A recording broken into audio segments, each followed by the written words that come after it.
días, amados hermanos y hermanas de nuestra querida Iglesia Aposento Alto Torre de Refugio. El Señor los bendiga. Qué gusto verlos nuevamente. A las personas que, como Santiago, bienvenido nuevamente, Santi. ¿Cómo te fue? ¿Bien? Bueno, mi hermano, nos alegra que el Señor te haya guardado en ese viaje y que te haya nuevamente traído a esta tu casa. Entonces, y buenos días también a las damas, como les acabo de ir ayer en su exploración, ¿no? Las chicas exploradoras. Las chicas exploradoras, ¿cómo les fue en el desierto? ¿Cómo se sintieron? ¿Sí? Bueno. ¿Cómo es ese desierto? ¿Cómo lo vieron? ¿Mucha roca o más bien arenoso?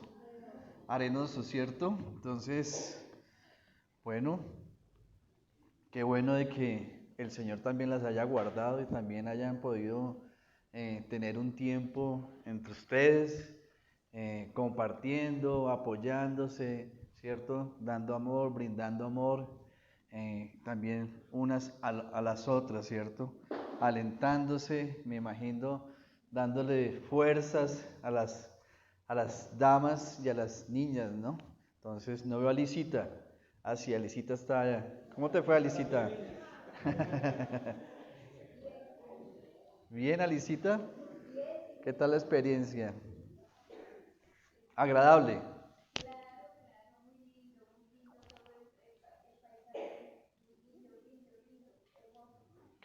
Qué bueno. Y pues gracias al Señor porque nos da esa oportunidad, ¿cierto?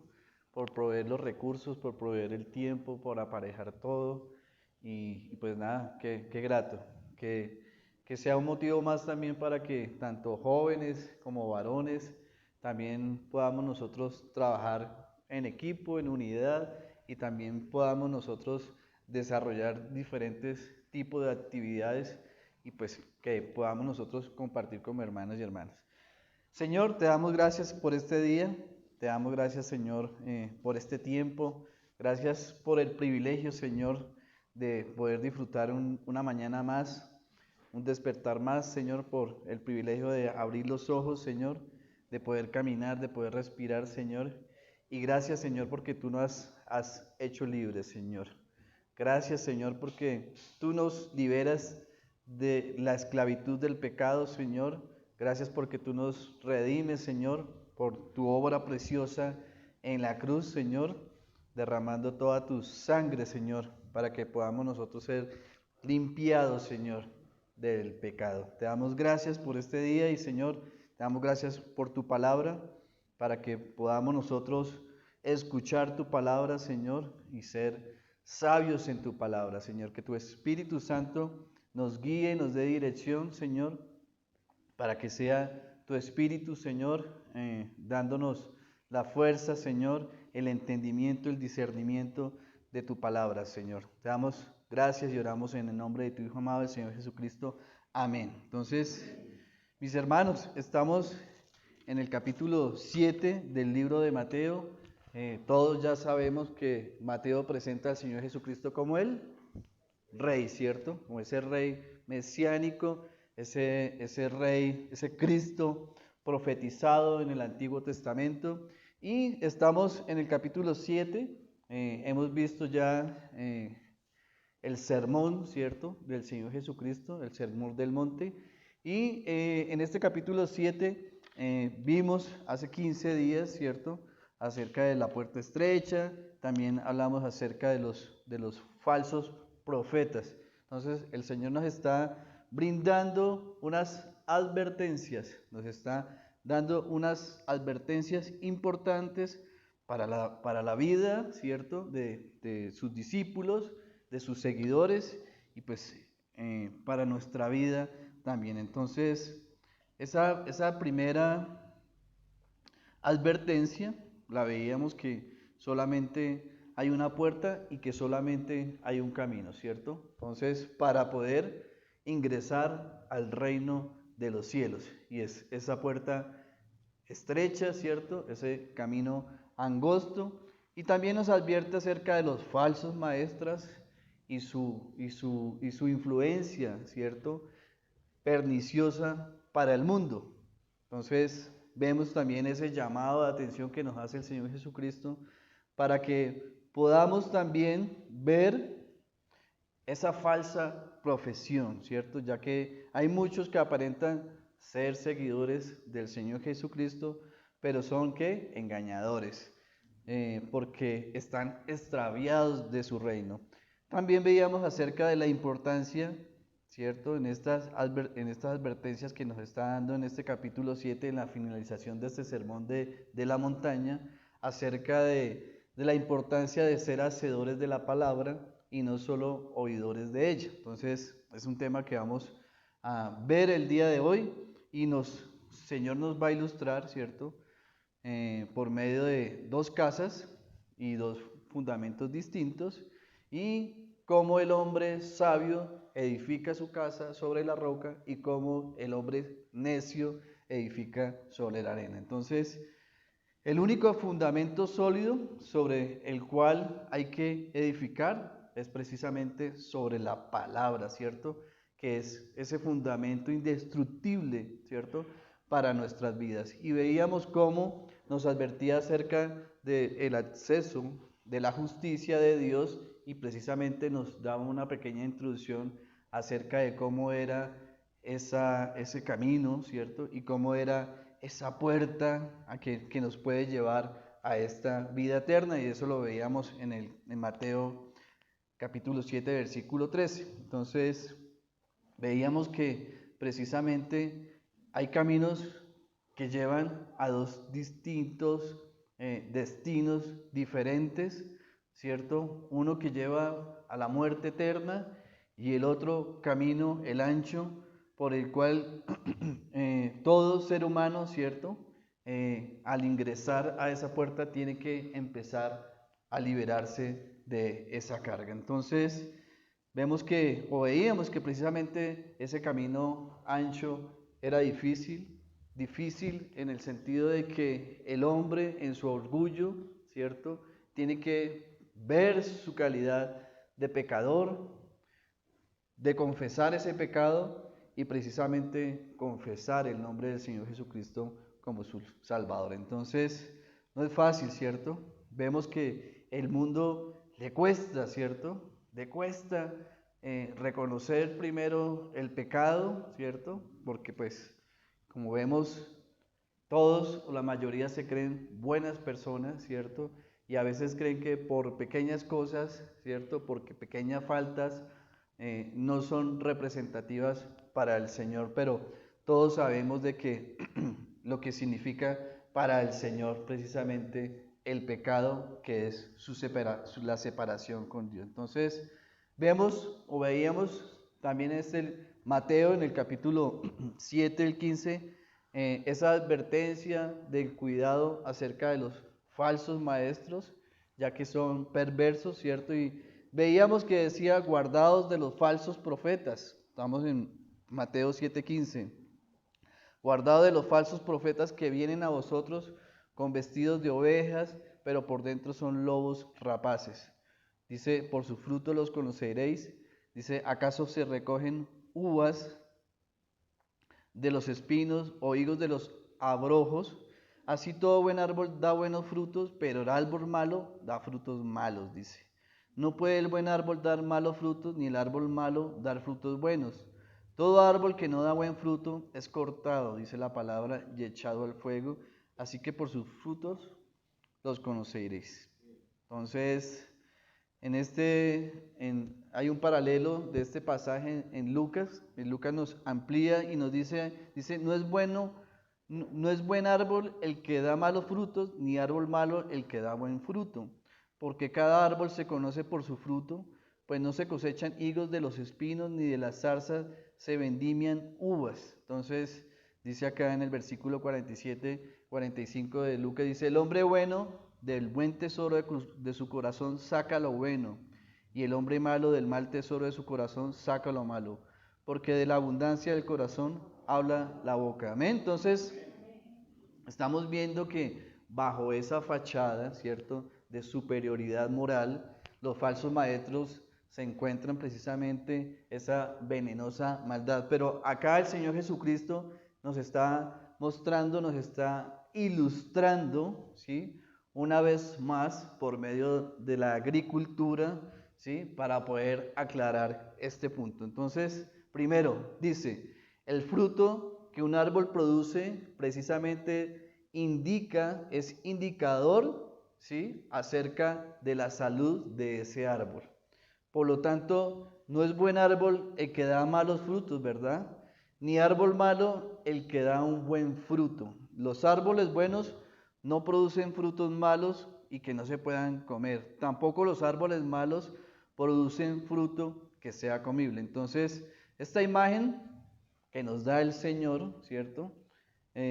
Aunque para nosotros es algo que tiene mucho sentido y es más que obvio, es un indicador de que precisamente acerca de esa ilustración que nos da acerca del buen fruto del buen árbol. Entonces, las plantas producen fruto según su naturaleza y en consecuencia, dice acá la palabra, no se cosechan higos de los espinos, ni de las zarzas se toman uvas. Entonces, en esta parábola del Señor, los árboles malos se está refiriendo acerca de los falsos maestros, de los falsos profetas.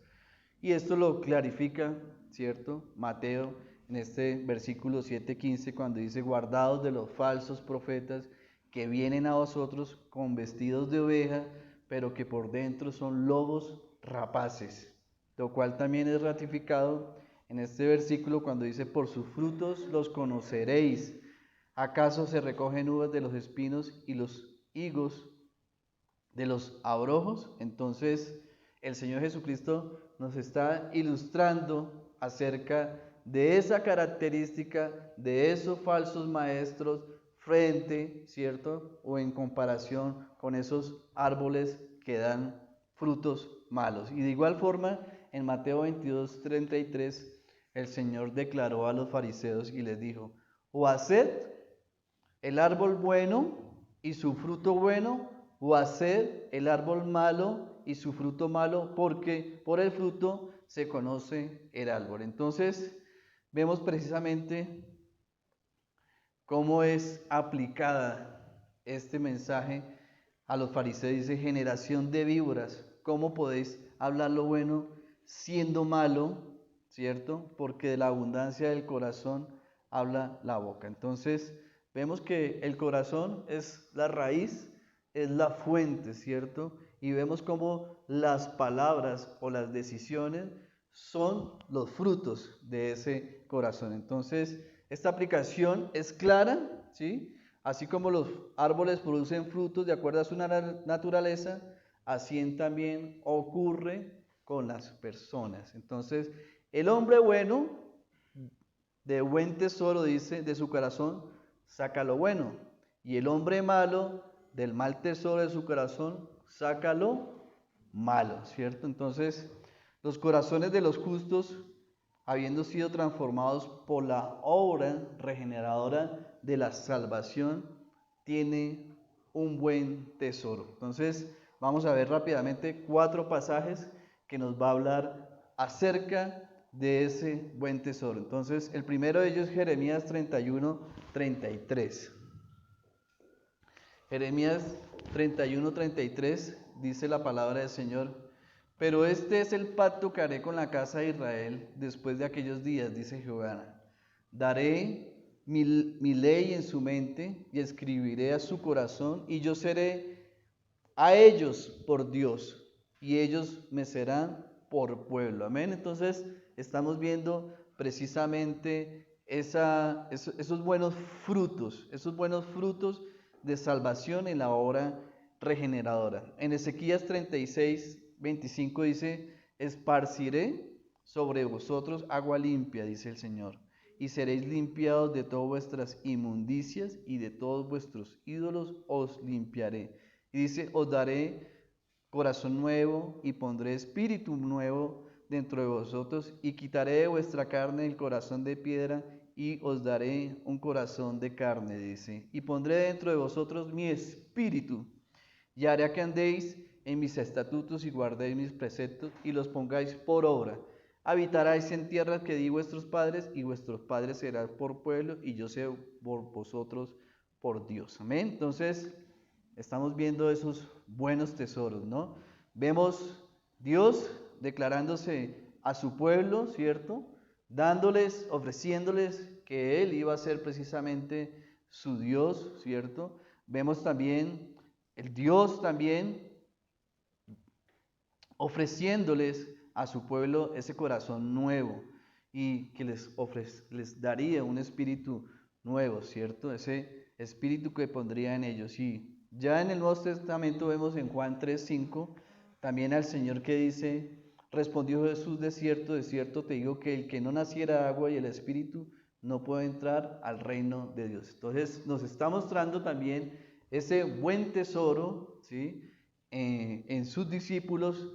También en Tito 3:5 donde dice, nos salvó por obras de justicia que nosotros hubiéramos hecho. Nos salvó no por obras de justicia que nosotros hubiéramos hecho, sino por su misericordia, por el lavamiento de la regeneración y por la renovación del Espíritu Santo. Entonces vemos cómo la obra regeneradora de salvación tiene su buen tesoro, ¿cierto? Y los corazones de los no regenerados tienen como tal un mal tesoro, un mal fruto, un mal fruto. Entonces, así como produce el árbol, ¿sí?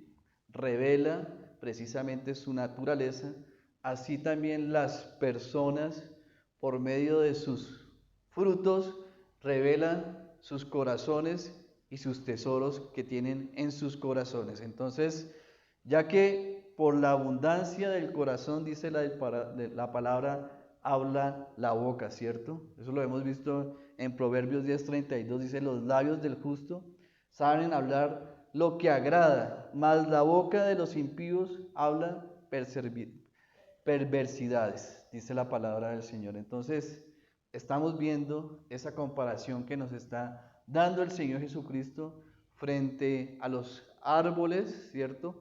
Que dan buenos frutos y los que dan malos frutos, y nos está dando una comparación frente a las personas, ¿cierto? Que dan buenos y malos frutos de acuerdo a lo que atesoran en su corazón. Mateo 15:18 dice, pero lo que sale de la boca, del corazón sale, y esto contamina al hombre. Entonces, lo mismo nos está mostrando el Señor frente a lo que tenemos nosotros en nuestros corazones, con lo que expresamos por medio de nuestras bocas y qué es lo que estamos postrando de nuestros corazones. Entonces, la manera en que hablan las personas va a revelar claramente qué es lo que hay en sus corazones.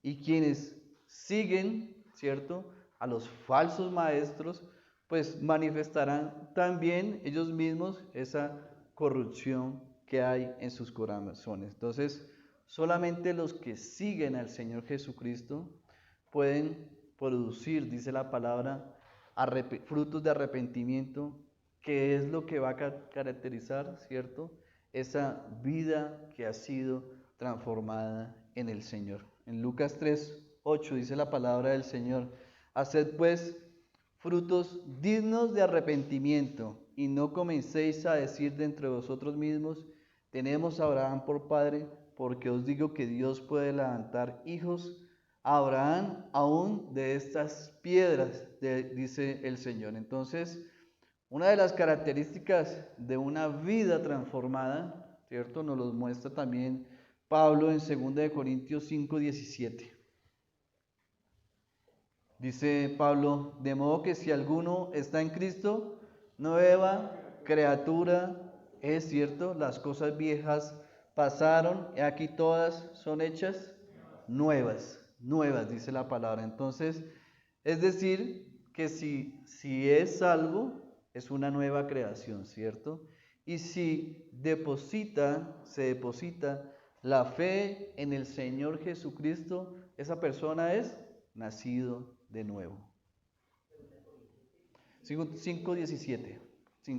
Entonces, El Señor nos va a llevar precisamente a que podamos tomar una decisión, o está llevando a sus discípulos en este sermón del monte para que ellos pudieran tomar una decisión, ¿cierto? Entonces, vemos en la palabra, dice en Mateo 7:24, dice, cualquiera pues que me oye estas palabras y las hace, dice, le compararé a un hombre prudente que edificó su casa sobre la roca. Descendió lluvia y vinieron ríos y soplaron vientos y golpearon contra aquella casa y no cayó, porque estaba fundada sobre la roca. Pero cualquiera que oye estas palabras y no las hace, le compararé a un hombre insensato que edificó su casa sobre la arena. Y descendió la lluvia, y vinieron ríos y soplaron vientos, y dieron con ímpetu contra aquella casa, y cayó, y fue grande su ruina. Amén. Entonces, vemos precisamente el Señor Jesucristo.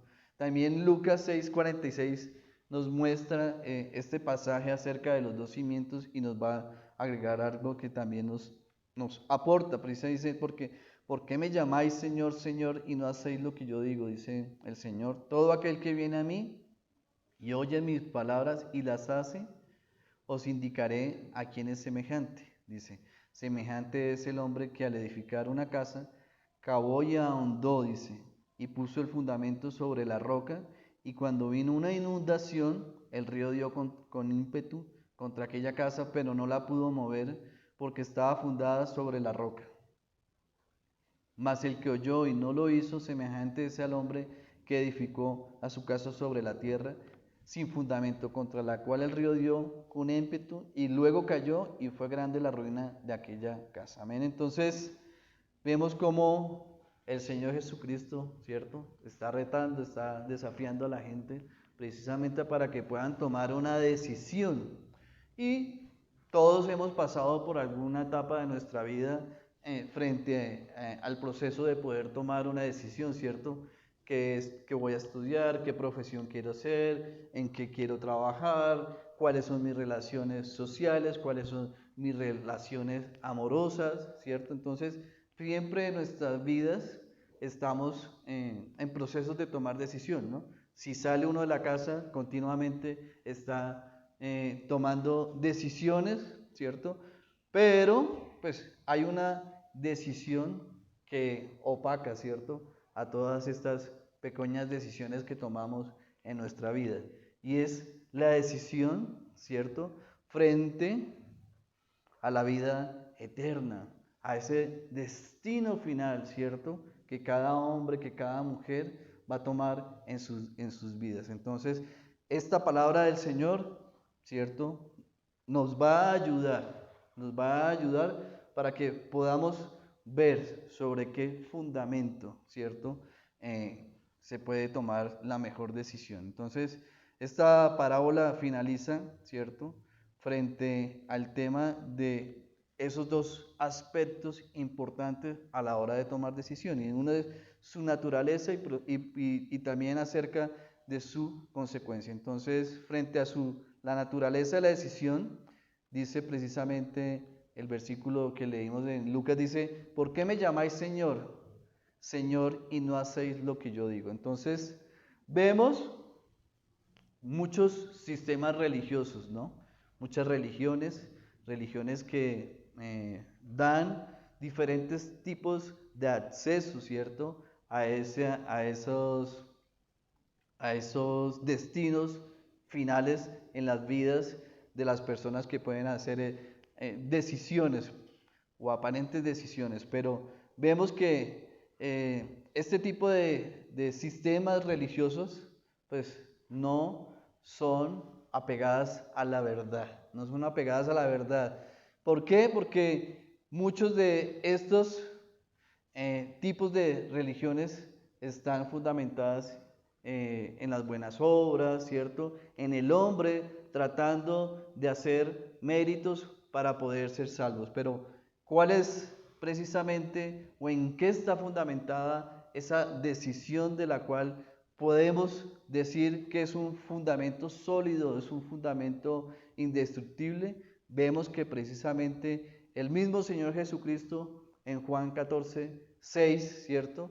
Manifestó ese evangelio rígido, ese evangelio firme y concreto. Y es que manifestó, ¿cierto? Yo soy el camino, la verdad y la vida, dice el Señor. Nadie viene al Padre sino por mí, dice el Señor Jesucristo. Entonces, luego de la ascensión del Señor Jesucristo, ¿cierto? Luego de la ascensión, vemos en Hechos los apóstoles cómo empezaron a predicar acerca de precisamente este evangelio, acerca de esta verdad. Y lo vemos como en Hechos 4:12, Pedro dice, en ningún otro, dice Pedro, Hechos 4:12, en ningún otro, o sea, que no sea el Señor Jesucristo, hay salvación. Porque no hay otro nombre bajo el cielo, dice, dado a los hombres en que podamos ser salvos. Amén. Entonces, ese es el único en quien hay salvación, a pesar le estaba hablando precisamente Pedro, ¿cierto? A los judíos, a pesar del pecado, a pesar de ser pecadores, ¿cierto?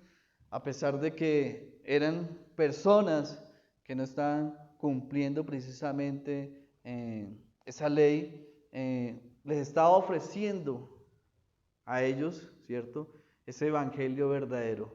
Y era que si ellos depositaban la fe en el Hijo, del Hijo de Dios, en el Señor Jesucristo, ellos podían ser perdonados, ¿cierto?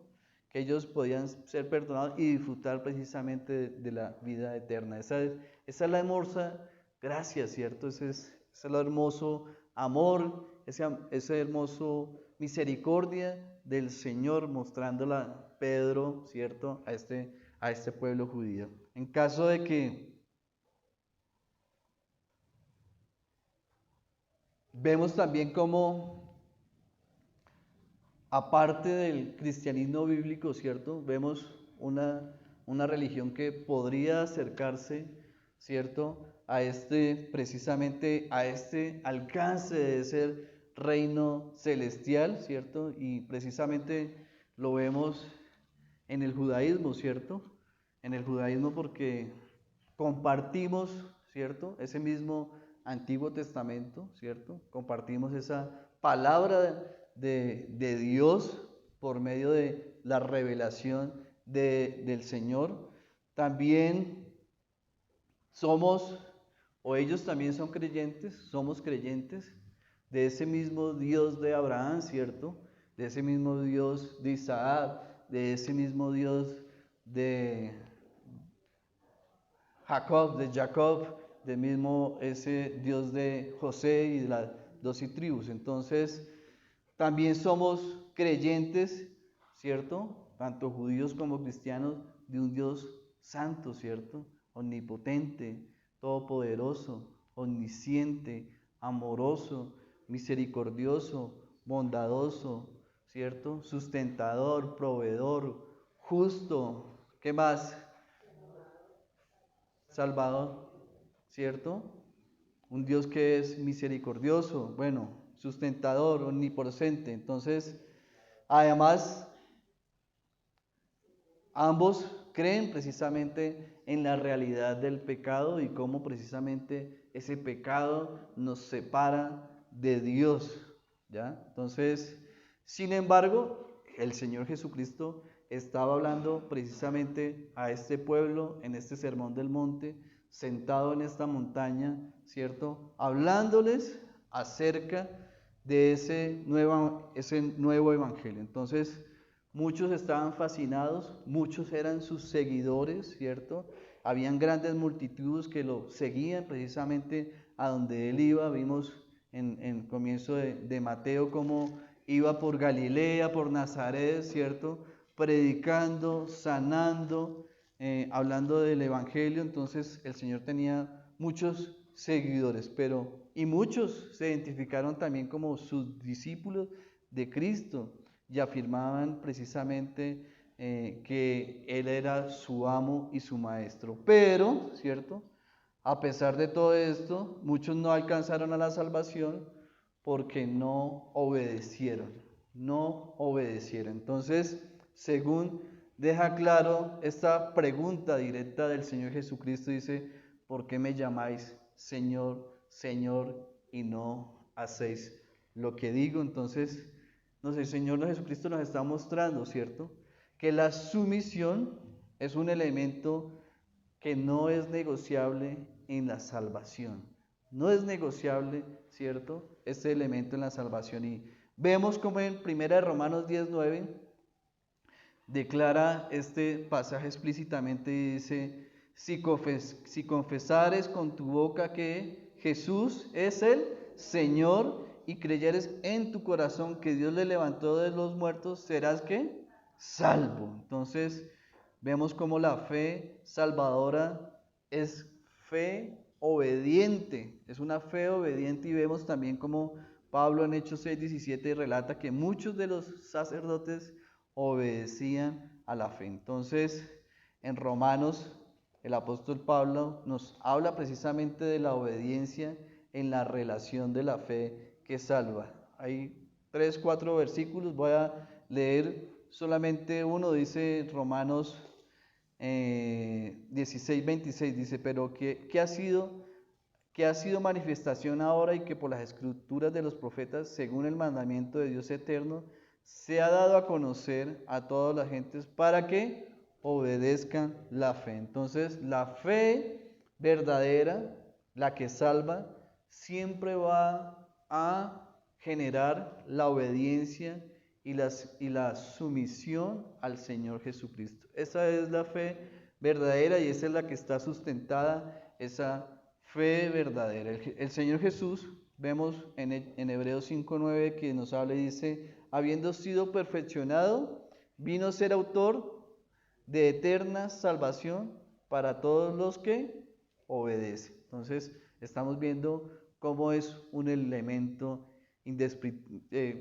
mejor dicho, que no se puede, ¿cierto?, estar sin él, ¿ya? Esa sumisión y esa obediencia. Entonces, aquellos que aman a Jesús guardan sus mandamientos. Dice en Juan 14:15, dice, si me amáis, está hablando el Señor Jesucristo, si me amáis, guardad mis mandamientos, dice el Señor.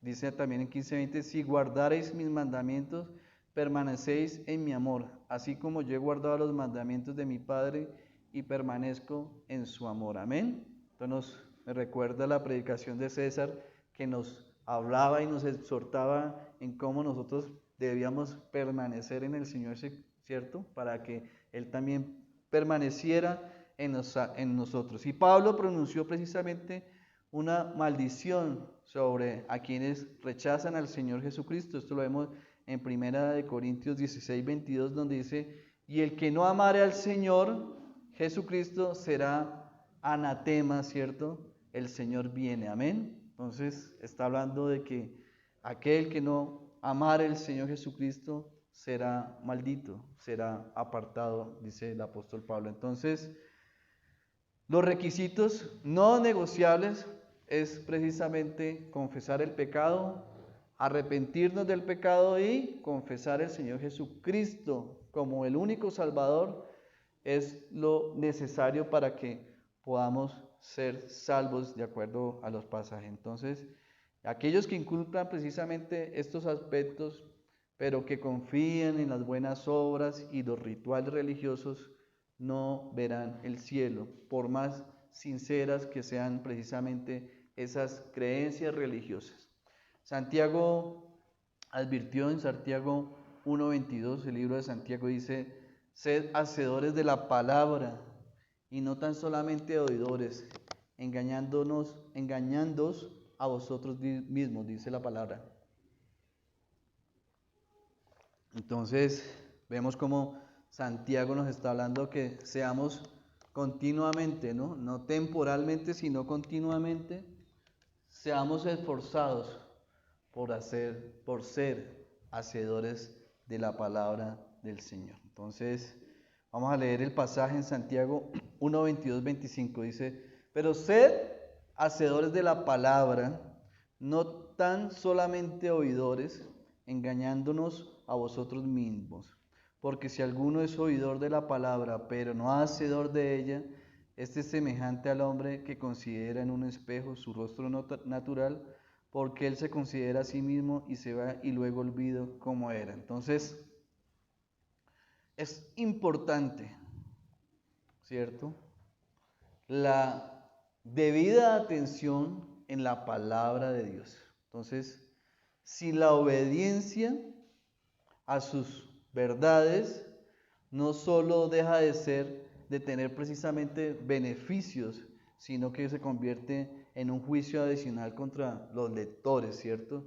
Es indispensable oír la palabra, además de oír, tener una actitud de obediencia para que sea suficiente. Entonces, la obediencia a la palabra es el requisito espiritual más esencial y es el común denominador de todos los creyentes. Y la realidad ineludible de la verdadera vida espiritual no es un sentimiento momentáneo de conformidad o compromiso, sino una obediencia, ¿cierto?, a largo plazo a las escrituras del Señor. Entonces, en Juan 8:31 dice el Señor, Juan 8:31 dijo entonces Jesús a los judíos que habían creído en él: si vosotros permanecéis en mi palabra, dice, seréis verdaderamente mis discípulos y conoceréis la verdad. Y conoceréis la verdad, dice, y la verdad os hará libres. Libres, dice el Señor. ¿Libres de qué? Libres del pecado, ¿cierto? Porque por medio de la sangre preciosa del Señor Jesucristo, Él nos liberó precisamente de esa esclavitud hacia el pecado. Entonces, recuerdan, el 15 de septiembre empezó a celebrarse esta semana, no sé si vieron en noticias, el Rosh Hashanah. El Rosh Hashanah es el nuevo año judío. Entonces, el pueblo de Israel, la nación de Israel, empezó a celebrar, ¿cierto? Desde el 15 de septiembre de ese nuevo año judío. Celebran el año 5784. Y ellos celebran esta fiesta solemne, ¿cierto? Dándole gracias a Dios precisamente por el primer hombre de la creación, Adán, y pues toda la creación como tal. Entonces, en Levíticos 23-24 dice el Señor: habla a los hijos de Israel y diles que en el mes séptimo, el primero del mes, tendrá un día de reposo y una conmemoración al son de trompetas y una santa convocación. Entonces, el pueblo de Israel está celebrando desde el viernes al domingo esta fiesta, y generalmente tienen una tradición que es comer manzanas con miel, ¿cierto? Manzanas con miel o pan con miel, comer pescado, porque desean que sea un año dulce para ellos, ¿cierto? Entonces, generalmente se dicen los unos a los otros Shana Tova. Entonces, esta introducción es para contarles que en el año 586 antes de Cristo, en el año 586 antes de Cristo, recordemos que el pueblo babilónico, ¿cierto?, por medio de Nabucodonosor, su rey, invadió, ¿cierto?, invadió a Jerusalén y tomó cautivo al pueblo de Jerusalén y Judá. Entonces, empezó la llamada cautividad babilónica, y lo vemos en Segunda de Crónicas desde el capítulo 36 del 18 al 19, se los dejo de tarea, y habla y registra el fin de la historia de Judá y comienza ese periodo de cautividad del pueblo de Israel. Después de esto, ¿cierto?, Dios no los olvidó, ¿cierto?, a este pueblo. Dios tenía un propósito, tenía un plan para su pueblo, y luego los medas y los persas invaden a Babilonia y tomaron a Babilonia, y el plan de Dios era que ese pueblo que había salido en cautiverio regresara nuevamente a Jerusalén, ¿cierto? Entonces, vemos cómo en esa historia el plan final de Dios era que el pueblo judío regresara a su tierra. Y vemos este segundo éxodo de este pueblo a su tierra Jerusalén. En este modo regresaron pues los judíos a Jerusalén bajo la dirección de 3 hombres, Zorobabel, Esdras y Nehemías. Entonces, cuando los judíos comenzaron precisamente a volver a su tierra, a su país, después de 70 años de cautiverio, pues se encontraron a su ciudad destruida, a su pueblo destruido en ruinas. ¿Cuál fue el primer deseo de este pueblo? Reconstruir el templo, y comenzaron a trabajar, ¿cierto?, en esa reconstrucción con Zorobabel. Luego nacería de este pueblo judío Nehemías. Nehemías era el copero del rey, ¿cierto? Y Nehemías consiguió el permiso del rey para ir a Jerusalén y ayudar a reconstruir el templo, ¿no? Entonces vemos esas 3 facetas de Nehemías como copero, como constructor y posteriormente como el gobernador. Entonces, bajo precisamente ese liderazgo de Nehemías, el pueblo empezó a trabajar, ¿cierto?, a través precisamente de la dirección y el Espíritu de Dios, y el pueblo llevó esa importante tarea de poder reconstruir el templo. Y dice la palabra que en 52 días, dice Nehemías 1:1 al 6, fue levantado este templo. Y una vez que se hizo eso, el pueblo reconoció con claridad la mano de Dios que los había llevado de vuelta a su país y hasta su ciudad santa, y les había dado el poder, ¿cierto?, de poder reconstruir nuevamente este templo y los muros de la ciudad. Entonces, en Nehemías capítulo 8, versículo 1 al 3, está diciendo Nehemías, dice: se juntó todo el pueblo como un solo hombre en la plaza que estaba delante de la puerta de las aguas, y dijeron a Esdras, el escriba, que trajese el libro de Moisés, la cual Jehová había dado precisamente a Israel. Y el sacerdote Esdras trajo delante de la congregación la ley, así de hombres como de mujeres, y de todos los que podían entender, el primer día del mes séptimo. Y en el versículo 3 vemos que dice: y leyó en el libro delante de la plaza que está delante de la puerta de las aguas desde el alba hasta el mediodía. Dice: y los oídos de todo el pueblo estaban atentos al libro de la ley.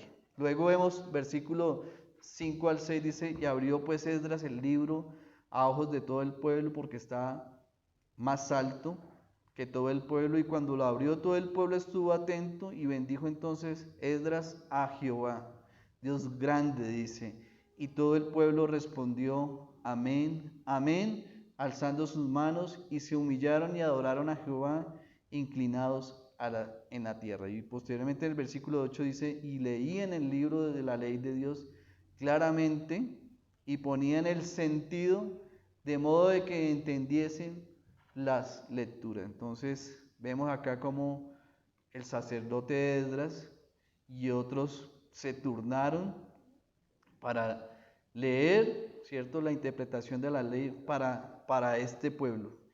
Dice acá en el versículo 9, finalizando, dice: y luego se inclinaron y adoraron a Dios con el rostro hasta el suelo, en señal de humildad. Cuando hubo terminado, cuando se convencieron de corazón, también comenzaron a llorar, oyendo la palabra de la ley. Entonces vemos, ¿cierto?, cómo hay un verdadero avivamiento, ¿cierto?, en cual va a generar la confesión de pecados. Y esta es la respuesta de este pueblo. Y Nehemías, posteriormente, en el capítulo 9, el 1 al 3, dice: y el día 24 del mismo mes se reunieron los hijos de Israel en ayuno y con cilicio y tierra sobre sí, y ya se había apartado la descendencia de Israel de todos los extranjeros. Y estando de pie, dice, confesaron sus pecados y las iniquidades de sus padres. Y puestos de pie en su lugar, leyeron el libro de la ley de Jehová, su Dios, la cuarta parte del día. Y la cuarta parte confesaron sus pecados y adoraron a Jehová, su Dios. Entonces, Vemos acá una muestra de dolor, ¿cierto? Una muestra del dolor por los pecados, que lo que condujo fue precisamente a esa confesión del pecado por parte del pueblo. Entonces, junto con el conocimiento del perdón del Señor de esos pecados, que fue la causa de esa celebración, después de la confesión de la celebración vino un pacto, ¿cierto?, con el Señor en nombre del pueblo, y los levitas, los otros líderes, declararon precisamente al Señor en el capítulo 9:38, y dice: y a causa pues de todo esto nosotros hacemos fiel promesa, dice, y la escribimos firmada por nuestros príncipes, por nuestros levitas y por nuestros sacerdotes, y el resto del pueblo, de los sacerdotes, levitas, porteros y cantores, los sirvientes del pueblo y todos los que habían apartado de los pueblos de la tierra de la ley de Dios, con sus mujeres, sus hijos e hijas, todo el que tenía comprensión y discernimiento, se reunieron, dice, con sus hermanos y sus principales para protestar, dice, y jurar que andarían en la ley de Dios, que fue dada por Moisés, siervo de Dios, y que guardarían y cumplirían todos los mandamientos, decretos y estatutos de Jehová nuestro Señor, dice este pasaje de Nehemías. Entonces, vemos bajo la dirección de Esdras, que era un sacerdote piadoso, y precisamente de Nehemías, este pueblo reaccionó adecuadamente ante la palabra de Dios. ¿Cómo reaccionó ese pueblo? Precisamente confesando sus pecados, celebrando acerca del perdón de Dios, ¿cierto? Y ese pacto para obedecer a Dios. Entonces, vemos acá precisamente lo que nos está manifestando Santiago. Pero sed hacedores de la palabra y no tan solamente oidores, engañándoos a vosotros mismos. Entonces, vemos cómo Santiago se está refiriendo precisamente a esta palabra de hacedor, subrayando lo que es y lo que no es. Entonces, vemos que hay personas que no aprenden precisamente de la palabra del Señor, sino que continúan, ¿cierto?, en su desobediencia de la palabra del Señor. Entonces, vemos fielmente acerca de la definición o la enseñanza que nos está dando Santiago de que hacer hacedores de la palabra. El creyente no debe conformarse solo con recibir la palabra, sino que su meta debe ser obedecer la palabra de Dios. Es decir, que el cristiano debe transformar esa palabra, ¿cierto?, en acción y en obediencia, con respecto precisamente a lo que nos dice la palabra del Señor, y eso es lo que debe caracterizar al cristiano: obedecer a Dios. Entonces, este pasaje precisamente nos va a llevar también a una consecuencia acerca de la decisión. Dice: cualquiera pues que me oye estas palabras y las hace, le compararé a un hombre prudente que edificó su casa sobre la roca, dice la palabra del Señor. Entonces, vemos cómo esta ilustración demuestra precisamente las consecuencias inevitables de una decisión que pueda tomar una persona en su vida acerca del Señor Jesucristo. Y todo aquel que viene a Él y oye su palabra, ¿cierto?, y se hace semejante a este hombre que edificó la casa sobre la roca, ¿cierto? Cavó y andó y puso un fundamento sobre la roca. Entonces, esta frase de que cavó y andó hace alusión precisamente a la profunda investigación del corazón que caracteriza el verdadero arrepentimiento. El único fundamento para la salvación es el Señor Jesucristo, ¿cierto? Porque nadie puede poner otro fundamento que el que está puesto, el cual es el Señor Jesucristo, dice la palabra del Señor. Dice en Timoteo 2:5, porque hay un solo Dios y un solo mediador entre Dios y los hombres, Jesucristo, hombre, el cual se dio a sí mismo en rescate por todos, de lo cual se dio testimonio a su debido tiempo. Amén. Esta semana con mi papá estamos continuando con el curso de vida, entonces estamos hablando, como les contaba, en los trayectos de la casa a la clínica todos los días. Entonces, esta semana tuve una ayuda adicional en esa tarea de discipulado. Y esta ayuda la obtuve de una carta que mandó mi bisabuelo en 1975, ¿cierto? Entonces, mi bisabuelo nació en 1899, ¿cierto? En 1899, y en su juventud, después de la guerra, se fue a Estados Unidos, aproximadamente en 1932. Mi papá siempre quiso tener contacto con el abuelo regresó a Colombia en 1948. Mi papá se iba a llamar Daniel y en virtud de la recomendación de mi abuelo, su nombre fue cambiado a Jesús Antonio. Y ese nombre fue que heredó gratamente este servidor. Entonces, esa carta de mi abuelo de 1975, cuando mi papá pudo tener un contacto en ese tiempo, era mediante cartas. Yo sé que hay muchos jóvenes que no conocieron, no alcanzaron a conocer las cartas que se enviaba, ¿cierto? Pero en esta carta, precisamente, el abuelo me estaba ayudando a poder brindar o dar precisamente este discipulado. ¿Qué pude descubrir? Que mi abuelo era cristiano, para orgullo de nuestra familia. Nuestro abuelo, en todas sus cartas a su familia, empezaba evangelizando y hablando del Señor Jesucristo. Y precisamente en una de estas cartas que nos habla de amor, misericordia, nos pregunta de cómo ser felices, dice que Él es feliz y le regala a sus familias, ¿cierto? A su hija, a su yerno y a sus nietos esa posibilidad de también ser felices. Y muestra precisamente ese regalo hermoso del Señor Jesucristo y les enfatiza en que no tiene costo, ¿ya? Y habla de todas las verdades, y usa precisamente en una de esas cartas este pasaje bíblico que hablábamos con mi papá. Él le preguntaba que a dónde había visto ese mismo pasaje y recordó que también lo había visto acá en la iglesia, y nos hablaba también acerca de ese único mediador entre Dios y los hombres, el Señor Jesucristo. Entonces, qué buen regalo. El Señor nos siga usando. Mire, como una carta de 1975 nos aporta. ¿Qué nos está aportando? La palabra. Dice mi abuelo que en el 1975, que llevaba 60 años estudiando la palabra. 60 años estudiando la palabra. Vengo a pensar que servía en una iglesia porque tiene el don, ¿cierto?, de enseñar la palabra del Señor y de evangelizar.